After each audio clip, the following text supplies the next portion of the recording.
Hey friends, it's Christy. Welcome back to my channel. Today I'm going to be coloring foxes in 5 different ways to give you some different options for your own Copic coloring.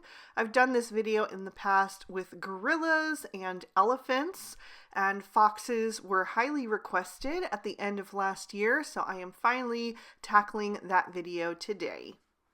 So in that gorilla coloring video, I used each of the different gray families, and then for the elephants, I used all of the grays and then also some E70s, just for something a little bit different. So both of those videos are on my channel, and you can check those out if you're interested. But today we are going to focus on adorable red foxes. We're only going to do red foxes today, and I'll be using the Hello Bluebird Forest Friends stamp set.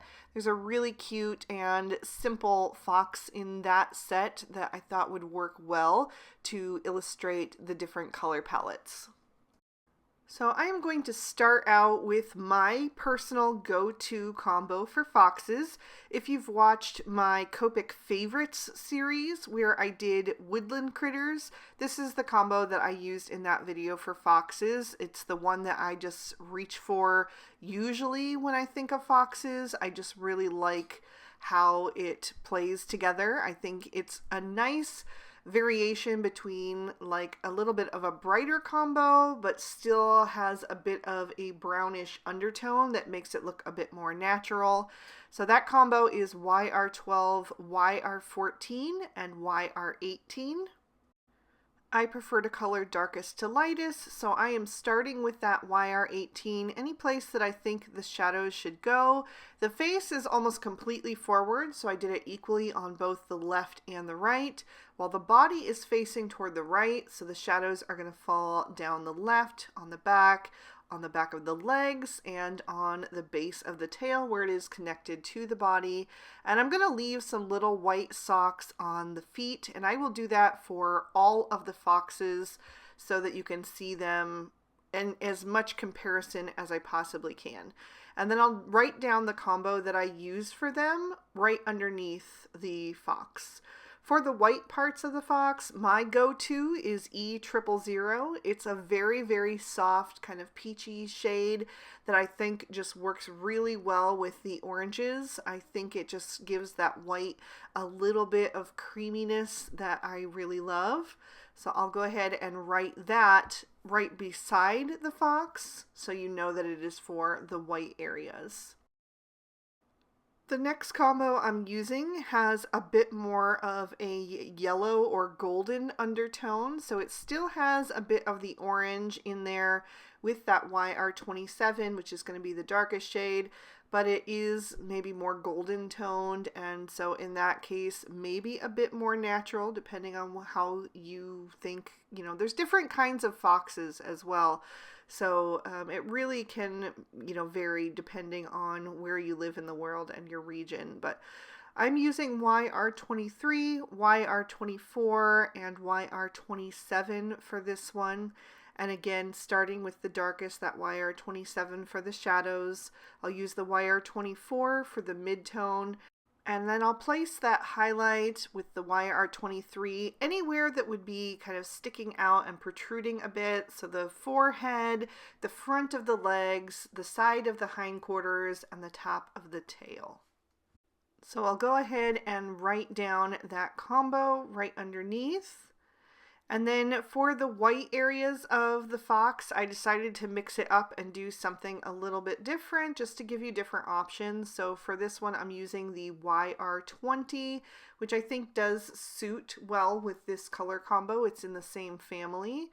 So I think that works well. And for all of the white parts, I just add a little bit of shading and then let it fade into the white cardstock so that it still looks white. So my next combo is going to be a little bit more of a pinky undertone.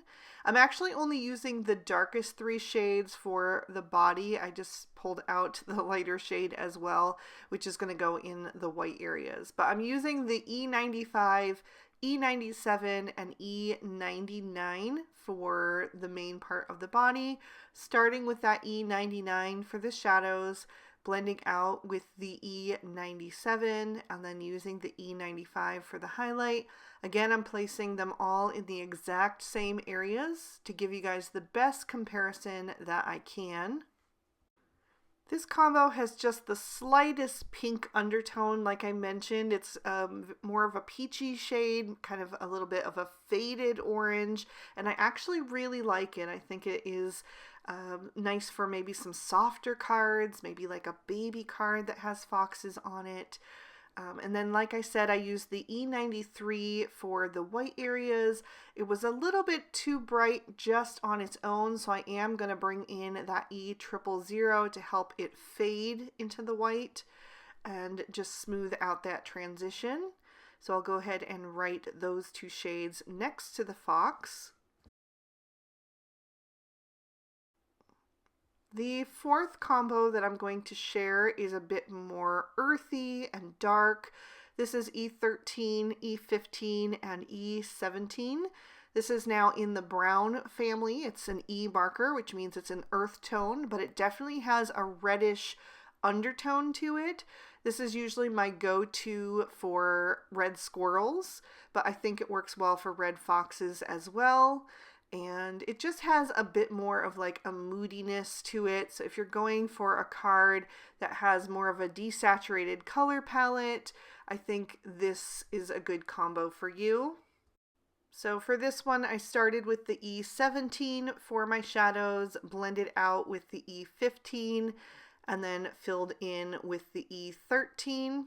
You could even go a little bit darker if you wanted to and use the E18 or the E19. That would be even darker, but I think this is a good color palette for the foxes. The eyes are very small and I didn't want them to get lost by going too dark. So I wanted you to be able to make out all of those features. To give you guys a different option for the white areas, I'm going to go with some warm grays this time. I used W00 and W1. And again, it's more of like that desaturated, muted color palette, so I think it does work well with that combo. But of course, you could mix and match any of the areas that I did in white with any of the combos that I'm showing you here. The last combo that I'm sharing with you today is definitely a brighter and more saturated combo. It's YR04, YR07, and YR09. To me, this is like pure orange, so it is a little bit bright, a little bit cartoony, but if that's the style that you're going for, say you're making like a birthday card for a child, this could definitely be something that you might want to reach for. So I'm using the YR09 for the darkest, blending out with the YR07, and then using the YR04 for the highlight. For me personally, I just prefer a little bit more of a realistic color, so that's why I like the first one that I shared with you a little bit better. But when I was first starting out Copic coloring, I did used to color my foxes with this combo when I had a very limited color palette to choose from. So if that's the case for you, there's certainly no harm in coloring your foxes in that way. I think they still look super sweet and cute. And then I will go back to my E000 for the white parts of this fox because to me it's just my favorite. I really like that creamy look, especially with those brighter orange shades. Now this is just an extra step, but to me my critters are never complete until they've got some rosy cheeks, and I also wanted to color the insides of their ears, so I'm using my go-to blush combo, which is R11 and R20. So I'm just throwing a little bit of that into the ears and the cheek area using the R20 first, and then I'm going to blend that out with the R11. You don't have to do this, but that's just the way that I like to color my critters. I think it makes them look really cheerful and happy and just brings them to life. So once that is done, I will lift this up to the camera a little bit closer so you can see it in a bit more detail. And choose a combo that you would like to try for your foxes. I would love to know down in the comments which one is your favorite, or if you have a different go-to that I didn't share today. I think they all look nice, but my personal favorite are the three on the left, with the one on the top still being my go-to. But I do think that they all are lovely for different occasions. I did also want to mention that I showed you two different ways to color Arctic foxes at the holiday season in one of my holiday card series. So if you're looking for gray foxes to color, I do have a video showing you two different ways for that. If you enjoyed this video, you can hit that like button to let me know. You can also leave me a comment down below and let me know which critter you would like to see me color in multiple ways next. Subscribe to my channel if you haven't already, and ring that notification bell if you want to be alerted whenever I post a new video. The stamp set that I used today will be listed and linked in the description bar below in case you'd like to pick it up for yourself. And if you'd like to keep watching, here are two extra videos I thought you might also enjoy. Thank you so much for spending your time with me today. I hope you had a good one, and I'll see you soon in another video. Bye-bye!